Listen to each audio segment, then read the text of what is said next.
तो वेलकम बच्चों। इस वीडियो में आप देखने वाले हैं कि जून 2022 मतलब जेई मेंस का जो पेपर होता है उसमें जो क्वेश्चंस आ रहे हैं, जैसे मैं केमिस्ट्री सेक्शन की बात कर रहा हूँ तो टोटल 25 क्वेश्चंस है, उसमें से 5 क्वेश्चंस लिए हैं मैंने। जून 2022 को मॉर्निंग शिफ्ट में ये पेपर हुआ था।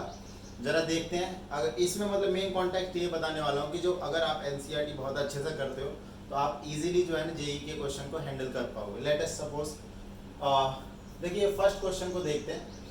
ये फ्यूल रिलेटेड मतलब इस क्वेश्चन में जो है ना एक फ्यूल सेल और लिमिटिंग रिएजेंट दो कॉन्सेप्ट को लिंकअप करके क्वेश्चन पूछा गया है।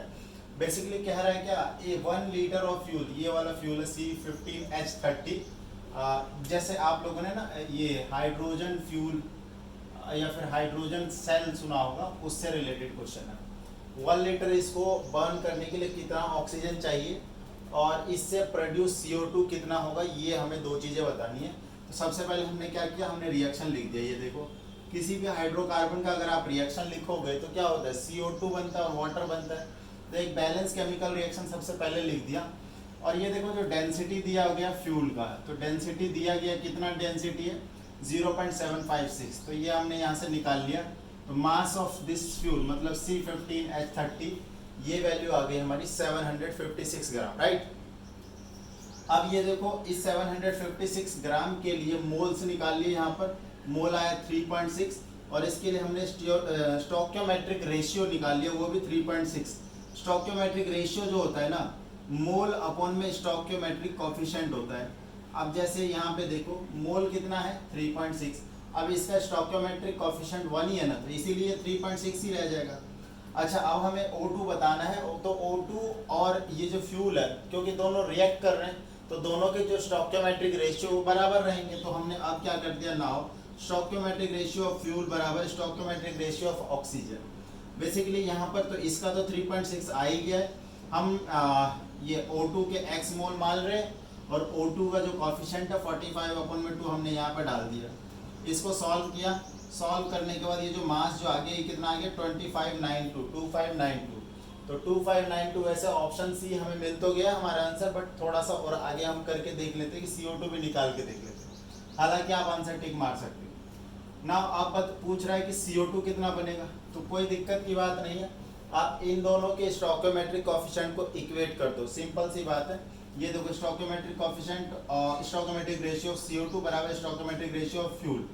तो फ्यूल का तो 3.6 हम पहले ही निकाल चुके। अब फिर से CO2 के x मोल मान लो और 15 देखो इसका स्टोइकियोमेट्रिक है, डिवाइड कर दिया। तो इसके मोल्स मोल निकालने के बाद 54। अब मोल का फार्मूला गिवन मास अपन मोलर मास, CO2 का मोलर मास होता है 44, मल्टीप्लाई कर दिया, आंसर आ गया 2376। और ये देखो ये आंसर बिल्कुल मैच कर रहा है। O2 का मास आ गया 2592 और CO2 का 2376। नाउ सेकंड क्वेश्चन देखो, ये और भी आसान क्वेश्चन है। कुछ ऑक्साइड्स हमारे सामने लिखे गए हैं और यहाँ पे पूछा गया कि एम्फोटेरिक ऑक्साइड्स कौन से होते हैं। अब यहाँ पे आप ध्यान दो, जो मेटल के ऑक्साइड होते हैं ये बेसिक नेचर के होते हैं और जो नॉन मेटल के ऑक्साइड होते हैं वो एसिडिक नेचर के होते हैं। और न्यूट्रल ऑक्साइड की बात करें तो वो 3-4 ही होते हैं, बाकी सारे एम्फोटेरिक होते हैं। तो ये देखो जरा, ये सोडियम एक मेटल है, तो ये इसका ऑक्साइड तो बेसिक हो जाएगा। तो हमें क्या पूछा, एम्फोटेरिक, तो एम्फोटेरिक में तो ये नहीं आएगा। उसके बाद ये NO और N2O, ये दोनों न्यूट्रल ऑक्साइड होते हैं, 4 ही न्यूट्रल ऑक्साइड होते हैं, CO, water, NO and N2O, ये सिर्फ 4 न्यूट्रल ऑक्साइड है नेचर में। इसके अलावा सारे एम्फोटेरिक एसिडिक या बेसिक होंगे। तो इन दोनों, ये दोनों ही कट गए।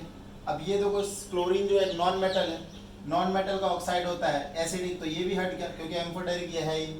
सिर्फ और सिर्फ एक ये ही बच गया, आर्सेनिक का जो ऑक्साइड है वो एम्फोटेरिक ऑक्साइड है। हालांकि इसकी ट्रिक्स भी है, अगर आप कमेंट करते हो तो मैं इस पर अपडेटेड वीडियो ला दूंगा कि एम्फोटेरिक ऑक्साइड कौन कौन से मेटल बनाते हैं और क्यों बनाते हैं। तो एक ही है, तो आंसर इसका ये सेकंड ऑप्शन है ना, ये आ जाएगा ना। अब देखो थर्ड क्वेश्चन देखते हैं।